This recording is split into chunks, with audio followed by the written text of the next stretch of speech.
یزید کو حکمران بنایا گیا اور اس کی خلافت کی بیعت کی۔ اب کیا ہوا؟ جب یزید کی بیعت کے لیے سارے شہروں کے گورنروں کو مراسلہ آیا تو مدینے کے گورنر کو بھی آیا۔ اس نے شہر کے جو سربراہ بردہ لوگ ان کو یزید کی خلافت کے لیے بلایا۔ ان میں حضرت حسین بھی تھی، حضرت صدیق اکبر کے بیٹے حضرت عبد الرحمن بھی تھے، اور حضرت عمر کے بیٹے حضرت عبداللہ ابن عمر بھی تھے، اور بعض روایات کے مطابق ان میں حضرت زبیر کے بیٹے حضرت عبداللہ ابن زبیر بھی تھے، لیکن صحیح روایت یہ ہے کہ وہ پہلے ہی مدینے سے رخصت ہو چکے۔ ان سے کہا گیا کہ یزید کی بیعت کرو۔ حضرت حسین نے اجازت چاہی، گورنر کو کہا کہ دیکھو ابھی ابھی ہمیں امیر معاویہ کی وفات کی خبر ہوئی، یزید کے حکمران بننے کی اطلاع ہوئی ہے، ابھی ہم کو غور و فکر کی اجازت دو، ہم سوچ سمجھ کے بتلائیں۔ اس نے کہا نہیں، میں مہلت نہیں دے سکتا۔ حضرت حسین نے کہا مجھے صبح تک مہلت چاہیے۔ اس نے صبح تک مہلت دی۔ حضرت حسین رضی اللہ تعالی عنہ نے رات کی تاریکی سے فائدہ اٹھا کر مدینے سے کوچ کر آپ مکہ مکرمہ۔ اس زمانے میں اونٹوں پہ لوگ سفر کرتے۔ حضرت حسین کے مکہ مکرمہ میں پہنچنے کی خبر کوفہ کے لوگوں کو ملی۔ حضرت معاویہ کی وفات کے بعد یزید کے دور حکومت کا جب آغاز ہوا، حضرت حسین جھک کر مدینہ طیبہ سے نکل کر مکہ مکرمہ کی طرف آئے۔ کوفہ کے لوگوں کو علم ہوا، وہی کوفہ کے لوگ جو حضرت علی کے پارٹی کے لوگ تھے، انہوں نے جناب حسین کی خدمت میں خط لکھے، حسین تم نے بہت اچھا کیا یزید کی بیعت نہیں کی، آؤ ہم تیرے باپ کی پارٹی کے لوگ تجھ کو بلاتے ہیں کہ آؤ ہمارے پاس آ جاؤ، ہم تجھ کو اپنا حکمران مان لیں۔ خط پہ خط آنے لگے، ہر روز خط۔ ایک دن اتنے خط آئے کہ شیعہ مورخ مفید نے لکھا ہے کہ حضرت حسین کی بوری بھر کے اتنے خط آئے ہر روز کہ آ جائیے ہمارے پاس آ جائیے، ہم آپ کو اپنا حکمران ماننے کے لیے تیار۔ آخر کار 18,000 کے قریب خط آئے حضرت حسین۔ حضرت حسین نے سوچا کہ یہ لوگ اتنا مجبور کر رہے ہیں، چلنا چاہیے۔ ساتھیوں نے مشورہ دیا کہ خود نہ چلیے، پہلے کسی کو اپنا نمائندہ بنا کے بھیجیے کہ حالات تو دیکھیں حالات کیا۔ حضرت حسین نے اپنے تایا کے بیٹے حضرت عقیل جو حضرت علی کے بڑے بھائی تھے 10 سال بڑے، ان کے صاحبزادے مسلم ابن عقیل کو کوفہ میں دے کہ جاؤ جا کے حالات کا پتہ کرو، حالات کیا۔ بات لمبی ہو جائے گی۔ مسلم ابن عقیل بھی نوجوان آدمی تھا، کوفہ کے لوگوں کے جذبات دیکھے، ان کے بہلاوے میں آ گئے۔ حسین کو خط لکھا، حسین انتظار نہ کرو، فصل پک کے تیار ہو چکی ہے، کاٹنے والے کا انتظار، جلدی سے آ جاؤ۔ اب ذرا جو بات بتلانا چاہتا ہوں وہ سن لو۔ جب حضرت حسین نے کوچ کا اعلان کیا مکہ مکرمہ سے، اس دن ذی الحجہ کی 8ویں تاریخ، ذی الحجہ کی کتنی تاریخ تھی؟ 8ویں تاریخ۔ اور کوئی حاجی یہاں موجود ہوگا، اس کو پتا ہے 8ویں ذی الحجہ کو کیا ہوتا ہے؟ 8ویں ذی الحجہ کو یہ ہوتا ہے کہ مکے میں جو حاجی گئے ہوتے ہیں وہ حج کا احرام باندھتے ہیں اور مینا کی طرف احرام باندھ کے نکلتے ہیں۔ حج کے دن کا پہلا دن کون سا ہوتا ہے؟ 8 ذی الحجہ۔ 8 ذی الحجہ کو جب لوگ احرام باندھ کے مینا کی طرف جا رہے تھے، حضرت حسین نے اپنے قافلے کو لیا اور کوفہ کی طرف روکی۔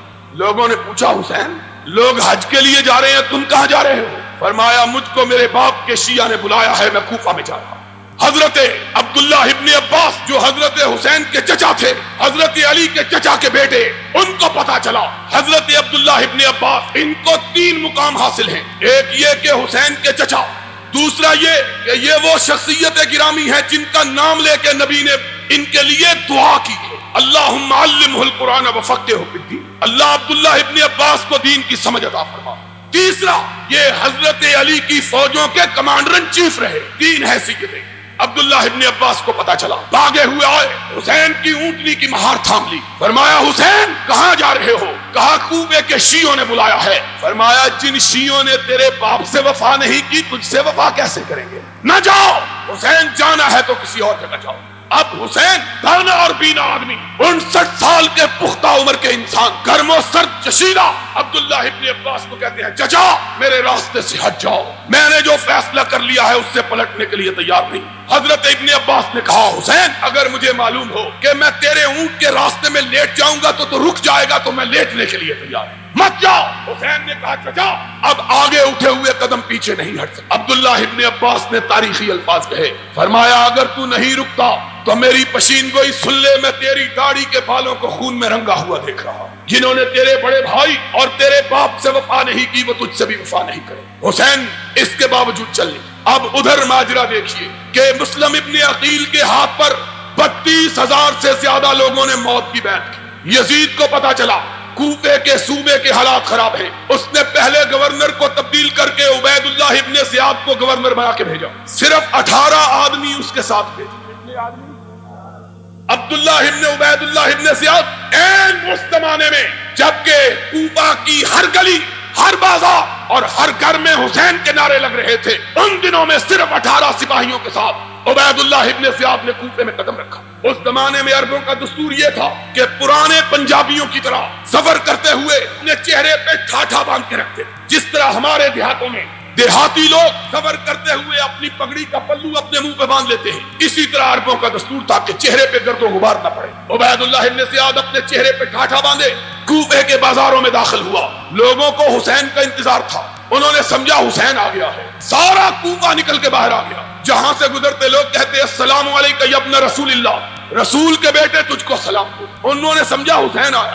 جب تک عبید اللہ ابن زیاد اپنے گورنر ہاؤس میں پہنچے 32,000 کے قریب کوفی جمع ہو چکے تھے. حضرت مسلم ابن عقیل کو پتا چلا، وہ بھی بھاگے ہوئے آئے کہ حسین آ گیا.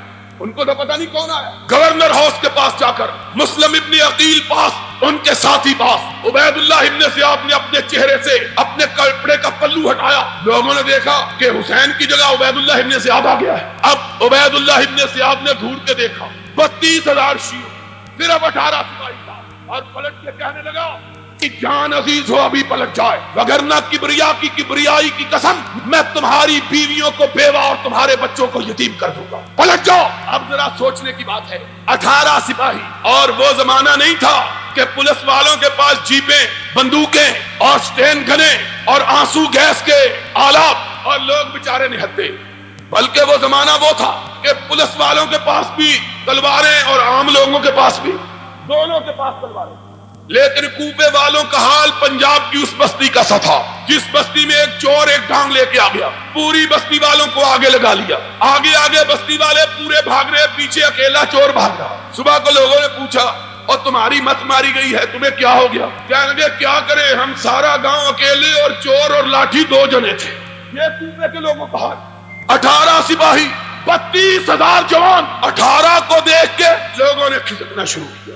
حضرت مسلم ابن عقیل نے پیچھے مڑ کے دیکھا کہ 32,000 میں صرف 3200 باقی رہ گئے.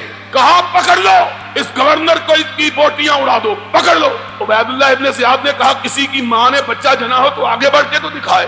یہ کہنے کی دیر تھی کہ عبید اللہ ابن زیاد نے یہ لفظ نکالے. مسلم ابن عقیل نے دیکھا کہ صرف 32 آدمی ساتھ رہ گئے. اب ذرا اور آگے بڑھے. جاؤ الارشاد شیخ مفید کی، اعلام الورا تبرسی کی، الفصول المہمہ ابن سباق کی، کشف الغمہ اربلی کی، تمہاری کتابیں اٹھاؤ. کوئی مقابلہ، کوئی لڑائی نہیں ہوئی.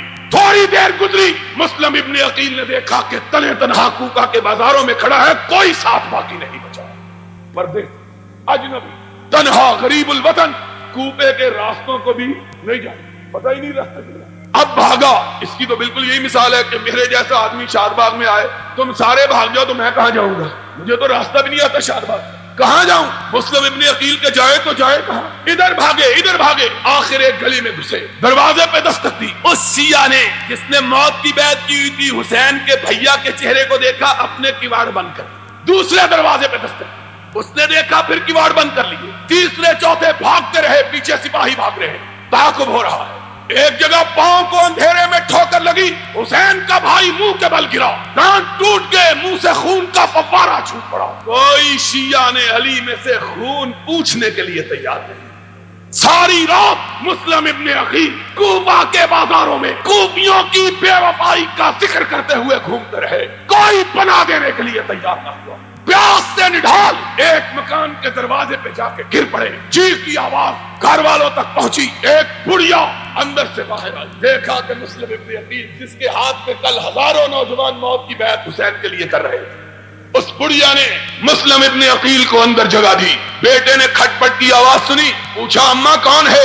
بڑھیا کہتی ہے کوئی نہیں کوئی نہیں. اس نے کہا مجھے آواز آئی ہے. اس نے کہا تیرا وہم ہے. بڑھیا چھپاتی ہے، بیٹا انکار کرتا ہے، اصرار کرتا ہے. آخر دروازہ کھولا، دیکھا سامنے مسلم ابن عقیل بیٹھا ہے. بڑھیا کی آنکھوں میں آنسو آ گئے. کہنے لگی او ظالمو، کل تک اس کے نام کے نعرے لگاتے، اس کے ہاتھ پہ بیعت کرتے تھے، آج اس کو مارنے کے لیے دوڑتے ہو. خدا کا خوف کرو، یہ رسول کے نواسے کا نمائندہ اور رسول کے بھائی کا بیٹا، کوئی ظلم نہ کراؤ. اس نے جلدی سے آگے بڑھ کے ہاتھ کو بوسہ دیا. اس نے کہا میں تو جانوروں کے پیر چومنے والا ہوں، یہ تو انسان ہے. میں تو بڑا فرما بردار خادم، خدمت گزار، ہاتھ چومے پاؤں چومے. ہمارے کو بھاگ جاگ اٹھے، ہمارے گھر میں نارائن آ گئی، ہمارے گھر میں دیوتا آ گئے. ماں بیچاری دھوکا کھا گئی. اس نے کہا ہاں کسی کو بتلا نہیں. کہا ماں ایسی بات کیا کرتی ہو؟ تھوڑی دیر گزری کہ بیٹے صاحب وضو کرنے لگے. اس نے کہا کیا بات ہے؟ ابھی تو فجر کی اذان بھی نہیں ہوئی. کہنے لگا ماں شکرانے کے طور پہ تہجد پڑھنے لگا ہوں، آج رسول کے نواسے کا ہرکارہ ہمارے گھر آیا ہے. ماں بڑی خوشی، آج تہجد پڑھنے لگا.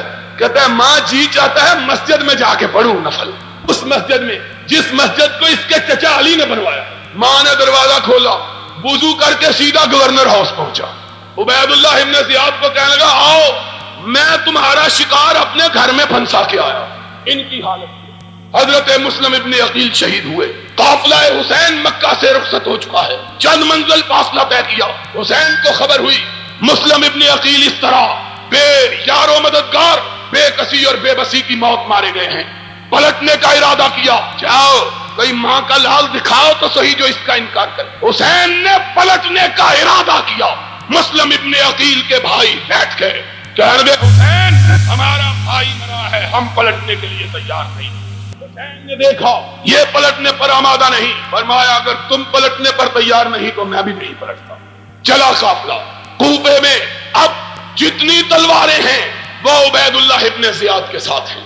لوگ وہی لوگ جو کل تک حسین حسین کا نعرہ بلند کر رہے تھے، آج یزید یزید کے نعرے بلند کر رہے ہیں. اور ابھی کئی منزل دور کربلا میں نہیں پہنچے. 10 تاریخ کی صبح 10 بجے کہ ادھر سے عبید اللہ ابن زیاد اپنا لشکر لے کے آ پہنچا. حسین نے نظر اٹھائی، دیکھا لشکر میں کوئی بھی شامی نہیں، سارے کوفے کے لوگ. کہا کیوں آئے ہو؟ کہا حسین تجھ سے لڑنے کے لیے آئے ہیں. حسین نے بوری بھری ہوئی خطوں کی اٹھائی، ایک ایک کا نام لیا. تم میں تمہارا فلاں سردار موجود ہے؟ اس نے کہا موجود ہے. فرمایا یہ تم ہی نے خط لکھ کے مجھ کو بلایا تھا؟ کہا بلایا تھا، غلطی ہو گئی تھی. کہا اگر غلطی ہو گئی تھی تو اب کم از کم گھر میں بیٹھے رہتے، میرے خلاف لڑنے کے لیے تو نہ آتے. ایک ایک کا نام لیا. پھر بات بڑی، کہا اپنے سردار کو بلاؤ. اس طرف سے کمانڈر آگے بڑھا، کیا بات ہے؟ کہا میری 3 شرطیں ہیں. مجھ کو واپس پلٹ جانے دو. مجھ کو واپس، سنا بات، کہا مجھ کو واپس، میں مکے واپس چلا جاتا ہوں، مجھ کو چھوڑ.